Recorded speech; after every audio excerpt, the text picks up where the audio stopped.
Hello everyone. ఈ వీడియోలో మంచి ఇంట్రెస్టింగ్ టాపిక్స్ మాట్లాడుకుందాం. యాక్చువల్లీ నేను లాస్ట్ వీడియోలో చెప్పా కదా! డయాబెటిస్ వాళ్ళకి sugar and honey same result ఇస్తది బ్లడ్ స్పైక్ విషయంలో అని. సో, అసలు అలా ఎందుకవుతది? అసలు హనీకి, షుగర్‌కి పెద్ద తేడా ఎందుకుండదో ఈ వీడియోలో మాట్లాడుకుందాం. యాక్చువల్లీ అది మాట్లాడుకునే ముందు మీకు ఇంకొక చిన్న టాపిక్ అనేది అర్థమవ్వాలి. దాని పేరు గ్లైకెమిక్ ఇండెక్స్. షార్ట్‌కట్‌లో జీఐ అంటారు. మనం డైలీ లైఫ్‌లో తీసుకునే ప్రతి ఫుడ్‌కి ఒక గ్లైకెమిక్ ఇండెక్స్ వాల్యూ ఉంటది. ఇప్పుడు ఫర్ ఎగ్జాంపుల్ మనం తీసుకునే డైలీ ఫుడ్స్‌లో కొన్ని ఫుడ్ ఐటెమ్స్‌కి గ్లైకెమిక్ ఇండెక్స్ వాల్యూస్ చూద్దాం. వైట్ బ్రెడ్ అదే మనం మిల్క్ బ్రెడ్ అని ఫీల్ అవుతాం గదా! అది 75. వీట్ బ్రెడ్‌కి గ్లైకెమిక్ ఇండెక్స్ 69. మల్టీగ్రెయిన్ బ్రెడ్‌కి 45-55 దాకా ఉండొచ్చు. వైట్ రైస్ మనం డైలీ తినే రైసే 70-89. అదే బ్రౌన్ రైస్ అయితే 50-55. Basmati rice 50. Potatoes 78. Sweet potatoes 44. Beetroot 64. Milk అదే యావరేజ్ ఫ్యాట్ ఉన్న మిల్క్ లైక్ అరౌండ్ 3% ఫ్యాట్ ఉన్న మిల్క్ అయితే 31.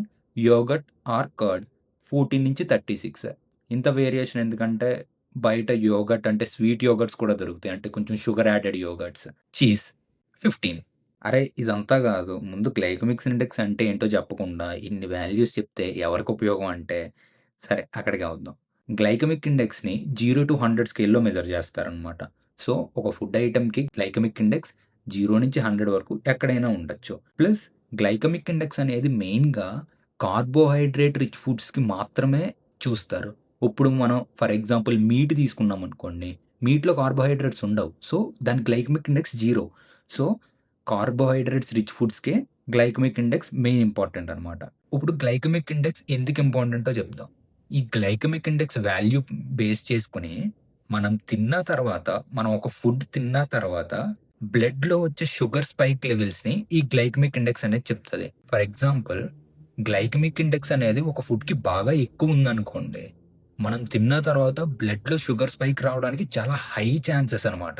అదే గ్లైకెమిక్ ఇండెక్స్ తక్కువుందనుకోండి, బ్లడ్‌లో షుగర్ స్పైక్స్ అనేవి స్లోగా వస్తది. సరే మాకర్థమైంది గానీ, జీఐ ఎంతుండొచ్చు, ఎంత ఉండకూడదు అనేది ఎవరు జెప్తారు మరి అంటే, అక్కడికే వద్దాం. ఇప్పుడు గ్లైకెమిక్ ఇండెక్స్ 0-55 దాకా ఉందనుకోండి, దాన్ని లో కేటగిరీలోకొస్తది. అంటే బ్లడ్‌లో షుగర్ లెవెల్స్ స్లోగా పెరుగుతాయి. ఇప్పుడు గ్లైకెమిక్ ఇండెక్స్ గనక 56-69 ఉందనుకోండి, అది మీడియం గ్లైకెమిక్ ఇండెక్స్ రేంజ్‌లోకొస్తది. సో, రిస్క్ అనేది కైండ్ ఆఫ్ బాడీ బట్టి, మన బాడీ మెటబాలిజం బట్టి ఐదర్ ఫాస్ట్‌గా అన్నా రైజ్ అవుతది షుగర్ లెవెల్స్. లేపోతే కొంచెం మీడియం రేంజ్‌లో అన్నా రైజ్ అవుతది. అదే గ్లైకెమిక్ ఇండెక్స్ 70-100 ఉందనుకోండి, ఇది హై గ్లైకెమిక్ ఇండెక్స్. ఇది తిన్న వెంటనే బ్లడ్ షుగర్ స్పైక్స్ అనేది వితిన్ సెకండ్స్‌లో కూడా బాగా రైజ్ అయ్యే ఛాన్సెస్ ఉంటదనమాట. ఇప్పుడు మనం మెయిన్ క్వెషన్‌లోకొద్దాం. ఇప్పుడు హనీకి, షుగర్‌కి, డయాబెటిక్ వాళ్ళకి ఎందుకు తేడా రాదో చెప్తాను చూడండి. మనం తినే షుగర్ డైలీ లైఫ్‌లో తీసుకునే షుగర్, టేబుల్ షుగర్ దాని glycemic index value 65. Natural honey glycemic index value 58. So, ఇప్పుడు నేను ఇందాక చెప్పిన టేబుల్ ప్రకారం కన్సిడర్ చేస్తే 2 కూడా మోడరేట్ రిస్క్‌లోకే వస్తున్నాయి. సో, అప్పుడు రెండిట్లికి పెద్ద తేడా ఏముంది? మనకి షుగర్ ఉన్న వాళ్ళకి బ్లడ్‌లో షుగర్ లెవెల్స్ అనేది ఫాస్ట్‌గా రైజ్ అవ్వకూడదు. బట్ హనీ తీసుకోవడం వల్ల మోడరేట్ రేంజ్‌లో అవుతది. సో, ఇది నార్మల్ పర్సన్‌కి ఓకే. మోడరేట్ రేంజ్‌లో బ్లడ్ షుగర్ స్పైక్ రావడం. బట్ ఒక షుగర్ ఉన్న పేషెంట్‌కి ఇన్ మోడరేట్ లెవెల్‌లో రైజ్ అయిపోవడం కూడా మంచిది గాదు. ఎందుకంటే వాళ్ళ బాడీ కండిషన్ ఆల్రెడీ కొంచెం షుగర్స్‌కి అంత పర్ఫెక్ట్‌గా ఉండదు. సో, ఈ మోడరేట్ రేంజ్ ఫుడ్స్ కూడా షుగర్ వాళ్ళకి చాలా ప్రమాదకరం. మీకు అర్థమైందనుకుంటున్నా. అసలు హనీకి, షుగర్‌కి ఎందుకు తేడా రావట్లేదో. సో, ఈ ఫుడ్ ఐటెమ్స్ అనే కాదు. చాలా ఫుడ్ ఐటెమ్స్‌ని గ్లైకెమిక్ ఇండెక్స్ బేస్ చేసుకొని తీసుకుంటే డయాబెటిస్ ఉన్న వాళ్ళకి చాలా హెల్ప్ అవుతది. షుగర్‌తో కంపేర్ చేస్తే హనీకి లైట్‌గా గ్లైకెమిక్ ఇండెక్స్ తక్కువుంది గదా! అదెందుకో నెక్స్ట్ వీడియోలో చెప్తాను నేను. ఎందుకంటే వీడియో లెంత్ పెరిగిపోతుంది. స్టిల్ ఇదంతా విన్న తర్వాత కూడా కొంతమందికి ఒక డౌట్ ఉంటది. లైక్ చిన్నప్పటి నుంచి హనీ అంటే యాంటీబయోటిక్. అందులో ట్రేస్ మినరల్స్ చాలా ఉంటాయి అని విన్నాము. అదంతా అబద్ధమా అంటే, లేదు అదంతా నిజమే. కానీ హనీలో ఉన్న యాంటీబయోటిక్స్ కానీ, ట్రేస్ మినరల్స్ కానీ మన బాడీ మీద ఎఫెక్ట్ చూపించాలంటే దాన్ని చాలా లాంగ్ టైమ్ తీసుకోవాలి. లాంగ్ టైమ్ అంటే మళ్ళా ఏదో 1 వీక్ కన్జ్యూమ్ చేసాము, లేకపోతే 2 వీక్స్ తీసుకున్నాము ఇలా కాదు. లాంగ్ టైమ్ అంటే కొన్ని మంత్స్, కొన్ని ఇయర్స్ తీసుకోవాలి. ఇలా కన్జ్యూమ్ చేయడం నార్మల్ హెల్తీ పర్సన్‌కి ఓకే. బట్ డయాబెటిక్ పర్సన్‌కి ఇది కూడా అంత బెటర్ కాదు. అండ్ హనీ దగ్గరికొచ్చేసరికి సెకండ్ ఇష్యూ ఏంటంటే, క్వాలిటీ ఆఫ్ హనీ అనమాట.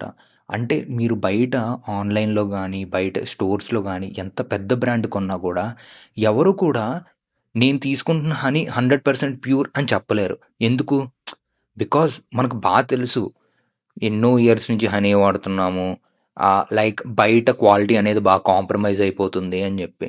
దీనికి బెస్ట్ సొల్యూషన్ ఏంటంటే, రీసెంట్‌గా చాలామంది హనీ ఫార్మ్స్ బిజినెస్ అనేది లోకల్‌గా చాలామంది జేస్తున్నారు.